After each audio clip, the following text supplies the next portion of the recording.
mag-vlog or gustong pasukin ang pagbablog sa Facebook or sa YouTube. So yun, bibigyan ko kayo ng konting tips mga kabisdak. So pag once na gusto mong mag-vlog or pasukin yung vlog industry, simple lang kasi para sa akin kasi ganoon naman ako dati. So naiinganyo lang din ako mag-try or subukan mag-vlog. So Facebook saka YouTube, pero naka-focus po talaga ako sa YouTube mga kabisdak. Pero yun, tips ko lang sa inyo kung ikaw ay gustong mag-start or pasukin ng pagbablog. So wala naman kumbaga wala namang dito may pinag-aralan ka man, basta pinag-aralan ka, bata or matanda. Ang lang dito sa pagbablog mga kabisdak is gusto mong subukan at dapat hindi ka mahiyain. Number one. So ano bang doon? Hindi ka dapat mahiyain sa camera. So kahit katulad ko Bisaya, kahit bulol-bulol, okay lang yan. So ayun, dapat tuloy-tuloy lang. So huwag kayong mainit kasi darating ang time na mag-monetize po kayo. Pero una sa lahat, bago kayo pumasok sa pagbablog, dapat alamin niyo muna lahat. Okay, so bago ang lahat, huwag kalimutan i-subscribe ang aking YouTube channel, Bisaya TV. So yun, punta na tayo dun sa ating pag-uusapan about sa pag-vlog. So unang gagawin nyo guys is yun, sabi ko kanina is dapat hindi ka mahiyain sa harap ng camera. So bilang yan, bulol-bulol or kasi katulad ko Bisaya, so normal lang yan. So pangalawa is dapat alamin mo yung about sa Facebook. Depende kung pwede may pagsabay Facebook sa YouTube, pero ako nakafocus po ako sa YouTube mga kabisdak. So alamin mo, pangalawa, una is dapat hindi ka mahiyain.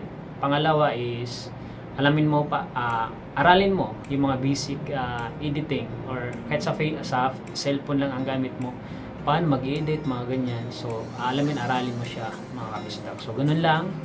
Next naman is so yun, may mga bawal kasi si Facebook at saka si YouTube. So dapat alamin mo kung ano yung bawal.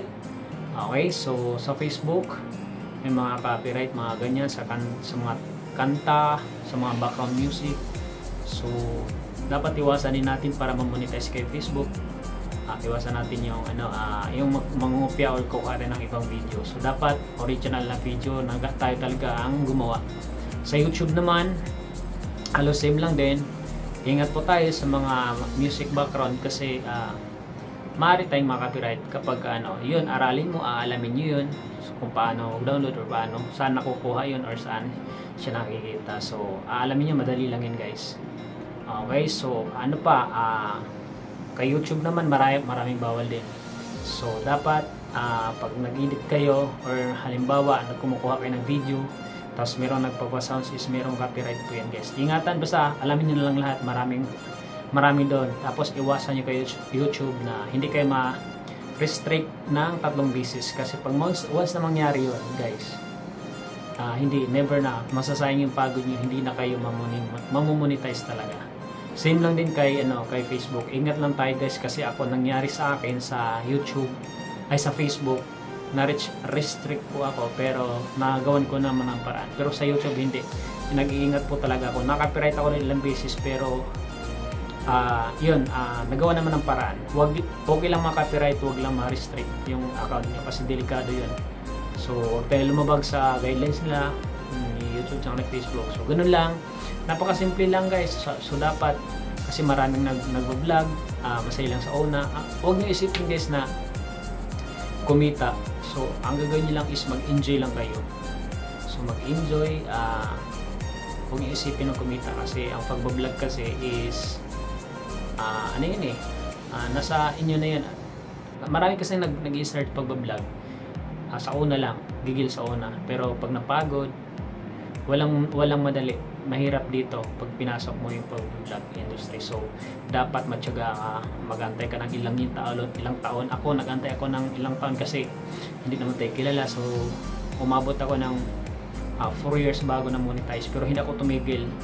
sa pag-upload, so dapat consistent. Kahit halo-halo yung content mo, walang problema yan. Basta tuloy-tuloy lang. So ngayon kahit paano, monetize na tayo at may income na rin tayo ng content. Okay, sa Facebook naman, gumawa kasi tayo ng bago kasi gumawa ko ng ibang account. So, ayun, kakakumpisa lang pero tuloy-tuloy. Okay, so para sa akin guys, mas malaki pa naman ang income sa YouTube kaysa kay Facebook. Pero yung tuloy-tuloy mas maganda pag sasabay-sabay na yun guys. Kasi ang daming mga sikat na vlogger is ganun ginagawa nila. Kaya ang bilis nilang yumaman. So, dati nanonood lang ako nila Wamos, mga ganun. Nang nag-start ako, so nainggan lang ako, nag-try lang ako. So, ma-advise ko lang sa inyo, tuloy-tuloy lang guys. Kasi, marami kasi nag-umpisa sa una lang. Sayang yung umpisa nyo kung hindi nyo tuloy-tuloy. So, parang ano lang yan parang nangarap lang kayo. Tapos, biglang nanghina kasi, yun nga dahil sa mga problema, dapat tuloy-tuloy lang. Ganun lang din dito. Kung hanggang ngayon, kung ilang taon ka na dyan, wala pa rin, hindi ka pa na-monetize, tuloy-tuloy lang. Kasi darating ang time is, magkakaroon ka ng income. So, ganun lang, yun lang, konti lang yung may share ko sa inyo at gagawa po ko ng ibang video. So, huwag kalimutan i-subscribe aking YouTube channel, Bisaygo TV. So, yun lang guys, maraming salamat at sana ay may naitulong ng content sa inyo yung about paano mag-start sa pagbablog.